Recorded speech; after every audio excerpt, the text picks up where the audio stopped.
Marriage is work. You have to compromise on everything. Romance dies after the wedding. You will fight constantly. You will lose yourself. That's what everybody says about marriage. And the 20-year-old me, she believed it. If I could go back and talk to my single self, the girl in her 20s, dating, trying to figure it all out, there is so much I would tell her. Not to scare her, not to lecture her, to save her from years I can never get back. I spent my early to mid-20s focusing on the wrong things. I worried about being too much, being too opinionated, too ambitious, too intense. I thought love meant softening, compromising, making yourself smaller so you're easier to love. And I wasted years on that. Years trying to be the cool girl, trying to date men who wanted me smaller, thinking I was the problem. And 20-year-old me will be so pissed with what I'm about to tell her because it contradicts everything she did believe about love. But it's the truth, and I wish she knew it sooner.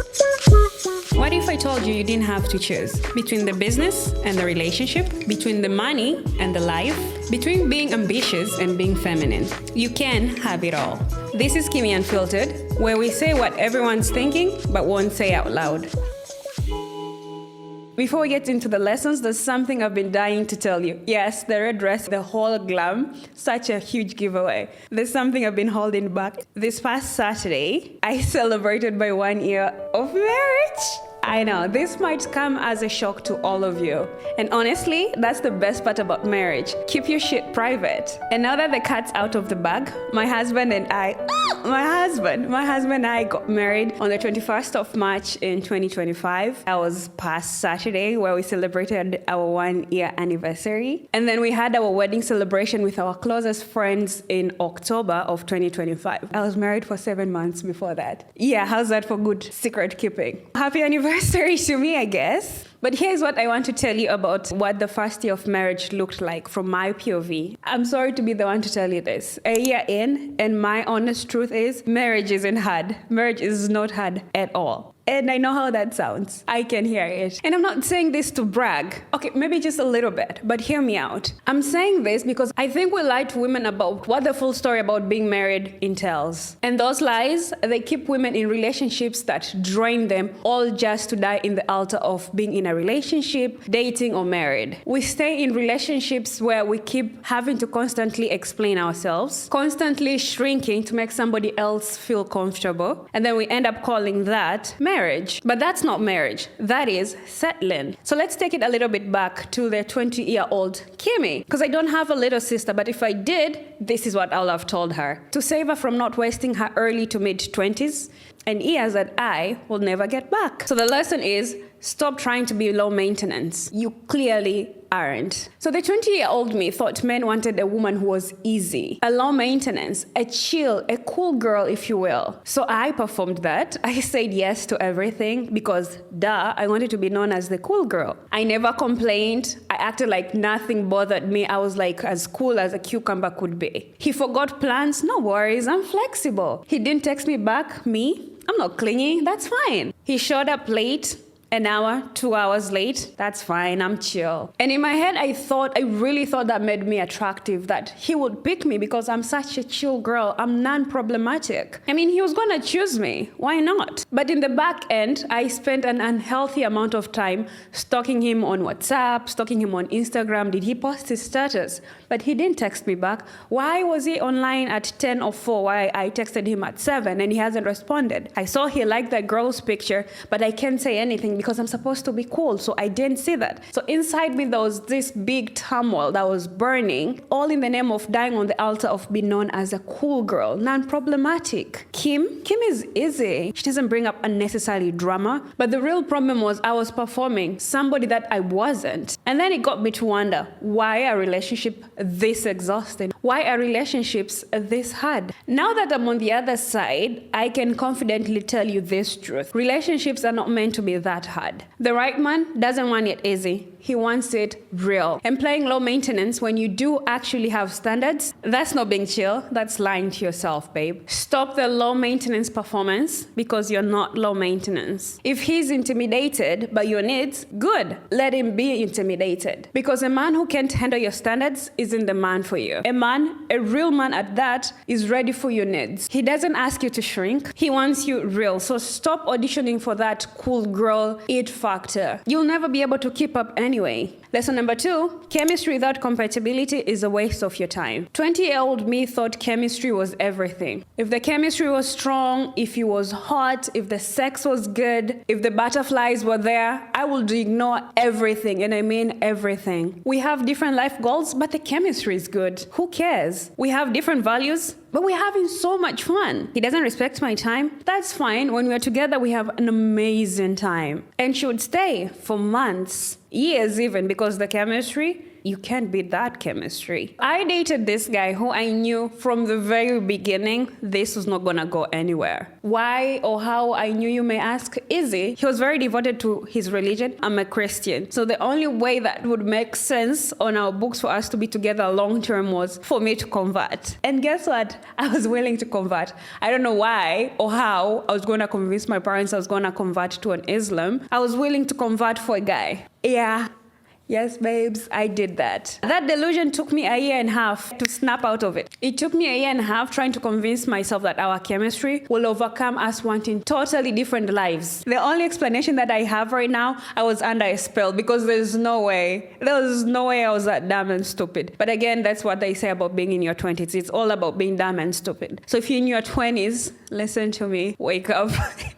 Wake up. Don't waste a whole decade of your life in a relationship when you have different values. You can have all the chemistry in the world, but if you guys do not align on the right life values, it's not gonna work. That chemistry, it won't serve you. It will just make the heartbreak longer, harder, and intense than it needs to be. And besides, didn't you drop out of chemistry? If I do recall, that's what I thought. Stop chasing chemistry over compatibility. Yes, attraction matters, but it's not enough. You need alignment.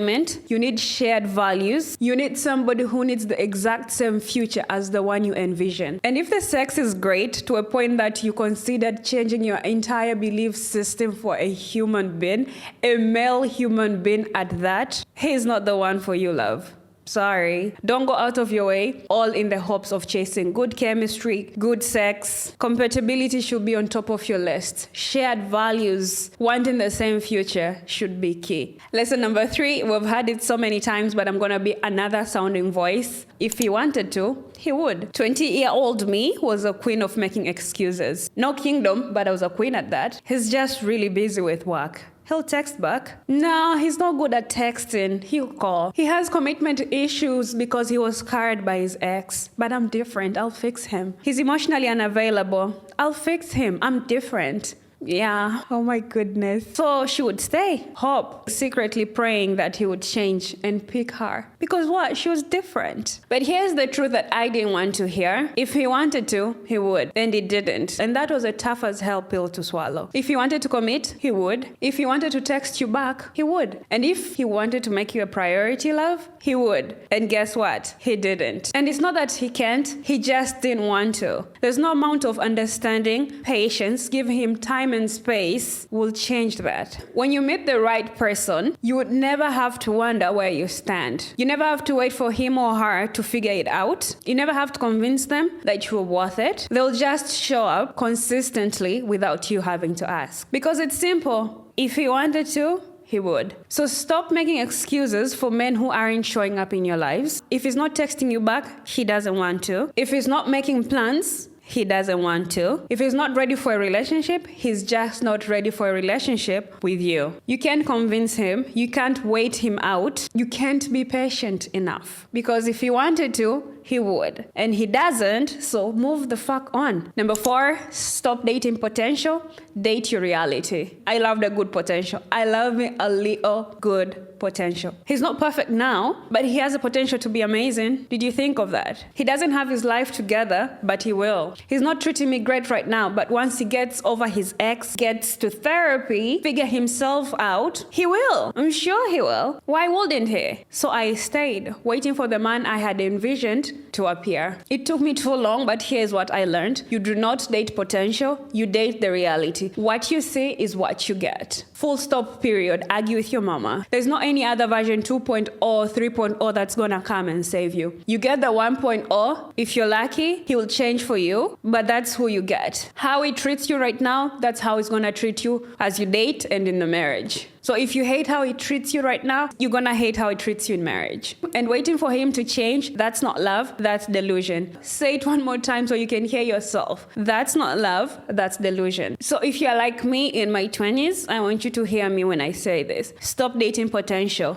If he's not the man or woman you want right now, he's not the man or woman you want to marry. You're not a rehab for broken men. You're not a life coach. You are not a therapist. You are his partner, and if he's not ready to be your partner, move the fuck on. It's not worth it. Pack your bags and leave. Lesson number 5, how he treats you when he's upset matters the most. 20-year-old me will delude himself as like, he is so sweet when things are good. And he was. When things were easy, he was good. But when he was stressed, when he was upset, when things got hard, he would shut down, lash out, disappear. And 20-year-old me would make excuses. He's going through something. He needs his space. He needs time to cool off. Here's one thing you need to hear, and it's gonna piss you off. How he treats you right now is exactly how he's gonna treat you in marriage. Worse is you're bonded. And in marriage, when life gets hard, it will, you have to have a guarantee that he doesn't take it out on you. He doesn't blame you for his problems. He doesn't lash out on you. When he's stressed, does he communicate or does he shut down? When you have disagreement, does he listen or does he get defensive? When he's upset, does he take space responsibly or does he punish you with silence? Here's what I want you to do. Pay attention to how he treats you currently when things are bad. Anybody can be sweet and good and fun to be with when things are moving according to their terms. When they're happy, things can be good. But marriage, you will have hard days, and you need to be sure you are with the person who doesn't take it out on you, doesn't punish you with silent treatment, doesn't blame you, doesn't disappear on you. Marriage is partnership, and you do need the right partner in your corner. If it's only good to you when he's happy, he's not ready for a real partnership. The right man will treat you with respect, especially when he's upset. Lesson number 6, your gut is never wrong. Stop calling it overthinking. I had the worst habit when I was in my 20s. Any chance I got, I would ignore my 6th sense. Maybe I'm overthinking. I will tell myself, maybe I'm being a little too judgmental. Maybe I should give him another chance. He said he was sorry. Am I being too dramatic? Maybe I was. And every single time, I was right. Yeah, I know you saw that coming. Discernment was chasing me, but I was faster. Very fast at that. I know I'm not the only one who is this way. Every time you have a weird feeling about something, it's your gut trying to protect you from yourself. That weird feeling you had about that guy, didn't he turn out to be a cheater? He was, wasn't he? That relationship that felt off from the very beginning, you guys were incompatible from day one, weren't you? The red flags that you kept explaining and hoping they'll go away, did they get bigger? But instead of trusting yourself, instead of trusting the God gift that is women intuition, you kept telling yourself, I'm overthinking. Raise your hand, because we've all been there, done that. You'll tell yourself you're being too picky, you're being judgmental, and you'll go out of your way, ignoring that voice in your head that is screaming, girl,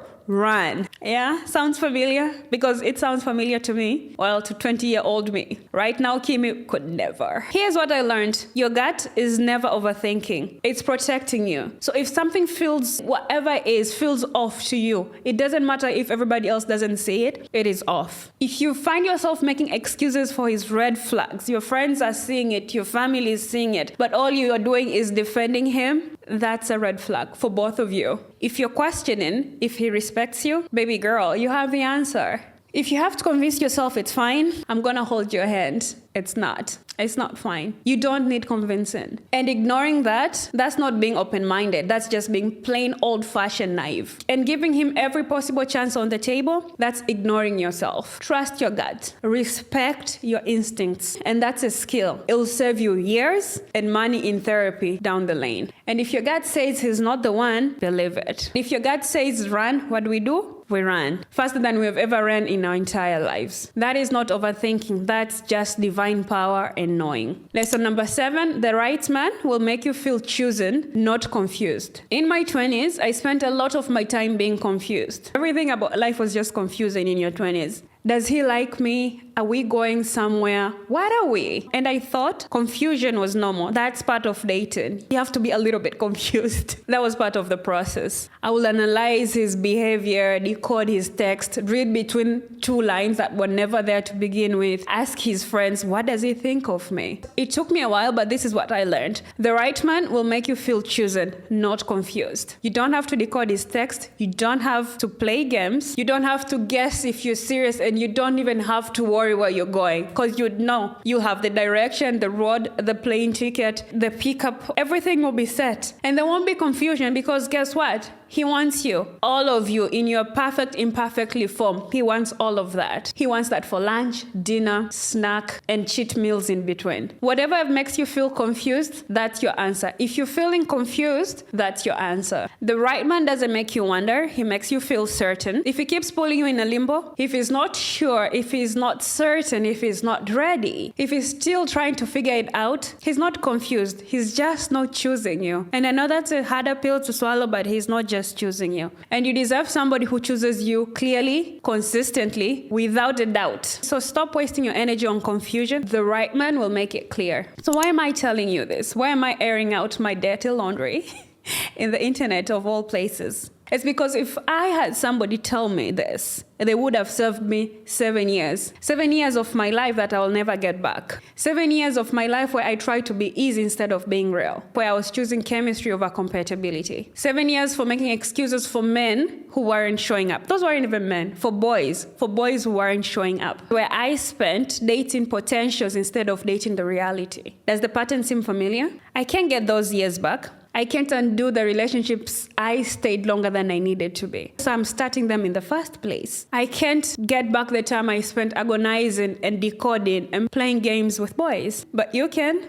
You can skip it all. You have the cheat book now. You can learn heavily from my mistake and other women in your lives. You can stop wasting time on the wrong things. You can choose differently than I did. And that's why I'm telling you this. Not to lecture you and definitely not to entertain you, but to save you from wasting years that you would never get back. Years that you could spend investing in yourself, investing in skills, getting into a side hustle. Whatever it is, focusing less on little boys. Because 20-year-old me didn't have anybody to tell her this. Maybe she did, or she was just hard-headed, we'll never know. But here we are. She believed the lies, she ignored the red flags, she stayed way longer than she needed to. And she wasted 7 years learning it the hard way. The beauty is, you don't have to. You can choose right the very first time. If you're keen enough to hear me out. Ooh, that was heavy.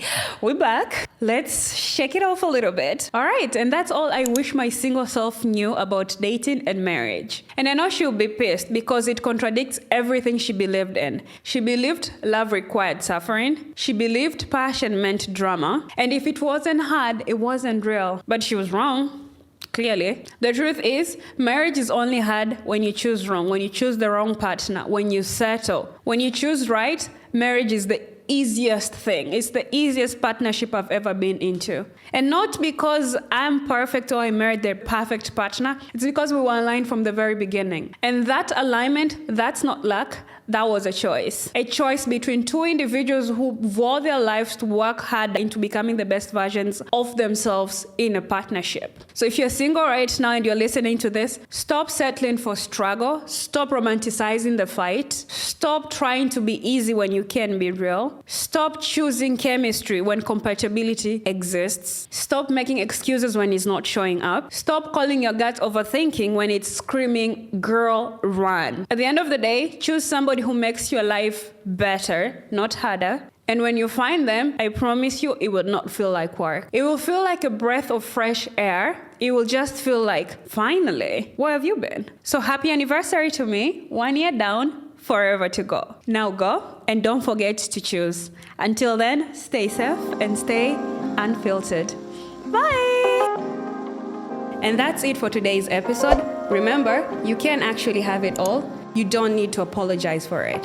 I'm Kymmiee, and this is Kymmiee Unfiltered. If this episode hit home, share it with somebody who needs to hear it the most. Until next Thursday, bye!